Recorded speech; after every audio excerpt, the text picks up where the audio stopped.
사주는 과학일까 아닐까? 생각해보면 이게 과학이 아닌 것 같기도 하고, 그렇다고 과학이 아니라고 하기엔 이 적중률을 무시할 수가 없고 아리까리하단 말이에요. 그러면 이 자리에서 제가 사주는 과학일까 아닐까에 대한 종지부를 찍어드리겠습니다. 과학. 먼저 사주가 과학이냐 아니냐를 논하기 앞서서 과연 과학이란 게 뭘까요? 과학. 이거에 대해서 좀 정의를 내리자고요. 뭐 과학책에 나온 것만 과학이냐? 그건 아니에요. 과학을 정의 내리자면은 우리가 지금 살고 있는 이 세상 자연계의 모든 거를 가설을 세우는 거예요. 과학이라는 거 일단. 가설을 세우고 그거를 검증해 보겠죠. 검증을 했는데 이 가설이 맞지가 않아요. 그럼 다시 어떻게 돌아가요? 다시 가설을 세우겠죠. 그래서 또 검증을 갑니다. 그래서 검증을 해서 유의미한 결론이 나왔어요. 의미 있는 결론이 나왔단 말이에요. 이 결론이 쌓이고 쌓여서 일회성이 아니라 한 번 나오고 두 번 나오고 세 번 나오고 그러면 이게 이론이 되는 거예요. 이게 과학이에요. 아니 우리가 지구가 우리 맨틀 밑에 액체가 흐른다. 마그마가 있다. 이거 어떻게 알아요? 지구부터 뭐 표피부터 뭐 지구 중심까지 파들어가 봤어요? 아니란 말이에요. 가설을 세우고 당연히 검증하고 결론을 내린 거란 말이에요. 대표적인 만류인력의 법칙? 만류인력의 법칙이 뭔가? 우리가 중력이잖아요. 무게가 있는 모든 거는 지구 중심으로 이끌린다. 그래서 지구 바깥으로 사람이 날아가지가 않는 거다. 이거 무게가 있으니까 손 놓으면 어떻게 돼요? 떨어진단 말이에요. 그렇죠. 원리가 그거예요. 이 지옥에도 무게가 있으니까 손을 놓으면은 떨어질 수밖에 없죠. 왜? 중력이란 게 있다 보니까. 이 가설로 해가지고 검증을 하고 결론을 얻은 게 만류 인력의 법칙인 겁니다. 이런 게 과학인 거예요. 그러면 우리는 과연 사주 명리학이 과학인가 아닌가? 사주 명리학을 착각하시는 분들이요.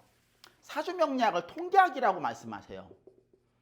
데이터다 이거죠. 논리학입니다. 논리를 가지고 그 사람 인생을 연역적 추리를 하는 거예요.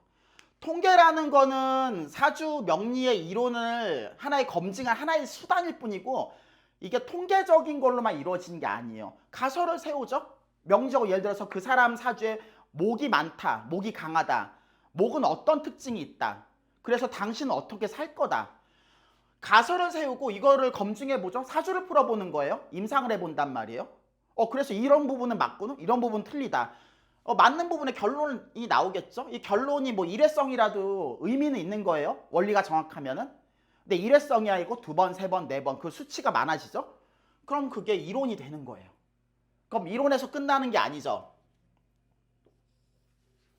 그 이론에서 재가설이 나오는 거예요. 모든 학문이 그렇지만 과학이라는 건 이 프로세스를 벗어날 수가 없어요. 가설, 검증, 결론, 그게 이론, 그 이론이 다시 재가설의 하나의 근간이 되는 거예요. 사주명리학도 정확하게 이렇게 돌아가는 거예요.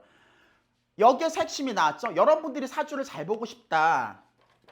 많은 사람들이 착각을 하시는 게요. 사주는 많이 푼다고 사주를 잘 보는 게 아니에요. 이 프로세스대로 가야 되는 거예요. 공부를 많이 해야 사주를 잘 보는 거예요. 사주를 잘 보고 싶으면은. 사주를 많이 풀어본다고 사주 검증만 한다고 사주를 잘 푸는 게 아니에요. 원리가 똑같은 거예요. 예를 들어서 줄자가 있어요. 줄자가 있는데 그 눈금이 예를 들어서 삐뚤어졌단 말이에요. 그럼 줄자의 눈금이 삐뚤어졌으면은 그 줄자를 가지고 길이를 재는데 그 의미가 없겠죠?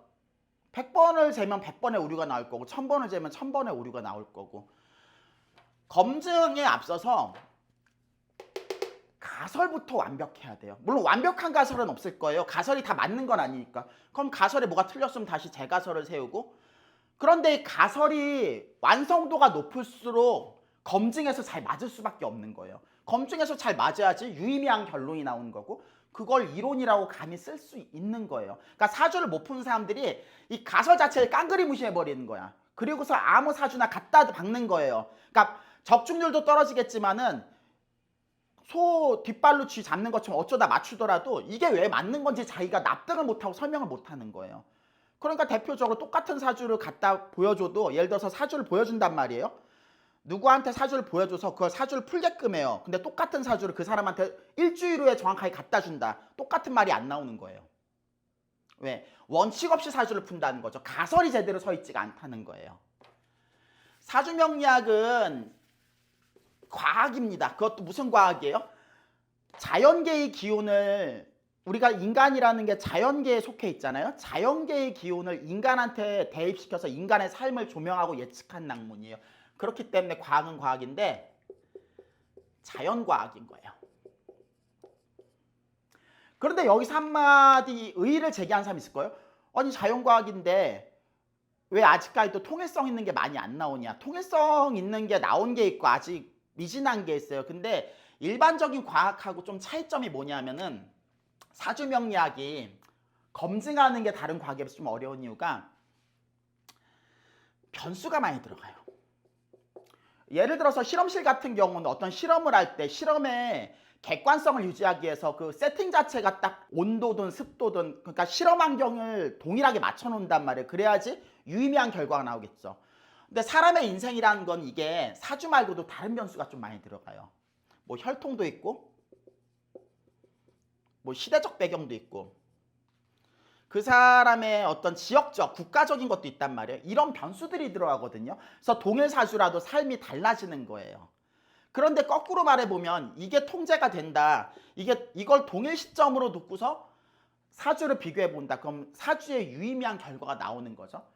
그러니까 변수 통제가 다른 과학에 비해서 좀 많이 어려울 뿐이지 불가능한 건 아니거든요.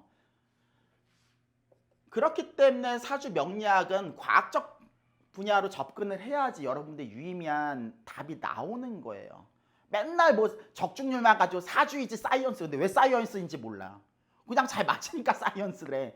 뭐 철학관 가서 저 사람이 용한 말 해준다. 나한테 맞는 말 해준다. 처음 보는데 뭐 과거를 맞췄다. 그렇죠. 적중률 중요한데 왜 맞았냐 이거죠.